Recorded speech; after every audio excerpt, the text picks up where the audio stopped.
Hi, my name's John. You join us here in the workshop at Ride for our edits for RoadCyclingUK.com. We're just going to go over a really simple thing today. During the winter, a couple of things that are easy for you guys to check at home to make sure nothing's getting seized up. Classic one is the seat post. Super simple to check. No one ever does it, and it costs a fortune to get it fixed in the bike shop if you happen to get one stuck in the frame. Really periodically, and it's not hard to do. You could do it every time you wash the bike if you want to. Just undo the seat binder bolt, check to see if it's loose, check to see if the seat post comes away freely. Whatever size Allen key you need for yours, this one's a 4mm. Undo the bolt, check to see if it moves. Now this one, we're in luck, it's moving really easily. Slides out, but it's ever so dry, there's nothing on that. Now this is a carbon post, and there's lots of debate about what you should do with a carbon post. Put it in ungreased, greased, grip paste, whatever. Depends a little bit as to what it's going into. This one's going into an aluminium frame. It's probably going to grip just fine. It's not going to need any help. If it's going into a nice posh carbon frame, sometimes they're very nicely finished inside, very smooth carbon post, smooth carbon seat tube. The two might not stick together very well. You might need some sort of friction paste, which is available. For this one, all we're going to do is just clean the seat post. We'll give it a wipe over with something. Wipe over on the inside of the seat tube, reinsert the seat post, put it back together. If you're going to check it on a regular basis, it should never seize anyway. But if you are the sort of guy that's likely to put it in there, forget about it, leave it for a couple of years, then a little bit of grip paste might help. But certain carbon and aluminium things can react together. Most of these seat posts, when they're new, have a nice lacquer over them. That can break down over time and almost become like a glue-like substance. So you really kind of got to just keep on top of this one, make sure it doesn't happen. It can cost you a fortune, like I say, to get it cut out. You've got a little slot on the back of this frame. Everything that's coming off the back of the tyre as you're riding in the wet weather is going straight towards the back of here, into this slot, running down the seat tube.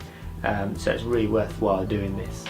So we'll just put something on the seat post, just a fine silicone spray, some sort of polish. Your regular bike style cleaner will do, just to get the dust and the muck off of the seat post. Make sure it's back to kind of nice clean bare carbon. Won't hurt to put a little bit, just a very small squirt in the seat post, in the seat tube I should say.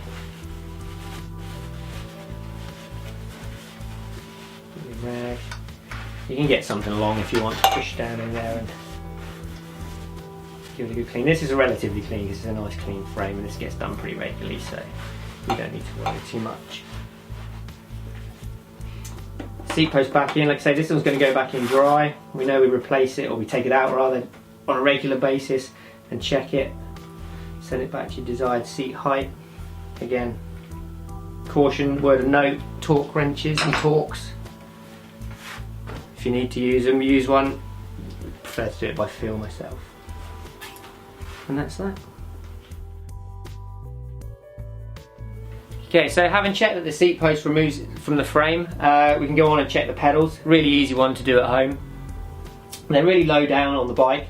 They're right in the firing line for all the mud and grit and water that comes off the front wheel, all the road grime. It's a relatively big thread in bicycle terms as well, so it's quite a coarse thread. It can become stuck really quickly and really easily if corrosion sets in. So just a quick and easy one. Take the pedals off the bike, quick clean, quick grease, pop them back on, no drama in the future.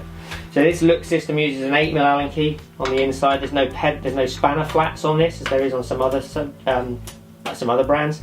But the orientation with which they undo is the same on both. So Allen key in the back. This one, if you push down on it, that'll come undone. And you can pop those out. So that came out relatively easy, no major drama, but it's out. Quick clean. Just an inspection of the threads.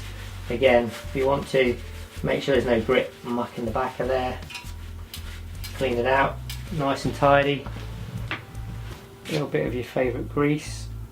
You don't need too much, just enough to fill the threads. And pop it back on there. Obviously it's going to go up in the opposite direction to the way it came off. Should go in nice and tight, nice and quietly. No gritty noises. And again, just snug it up. Obviously we're going to check the other side as well. Again, Allen key in. Undone. You can see how quick this is, there's no reason not to do this at home. Again, quickly clean the threads up, quick visual inspection, good opportunity to check the bearings, nice and smooth. Clean out the threads. A little bit of grease.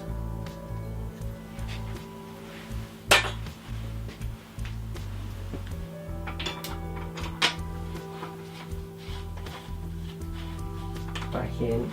Obviously they need to be, you know, nice and snug in there, so a decent tug on your Allen key and that's another job done.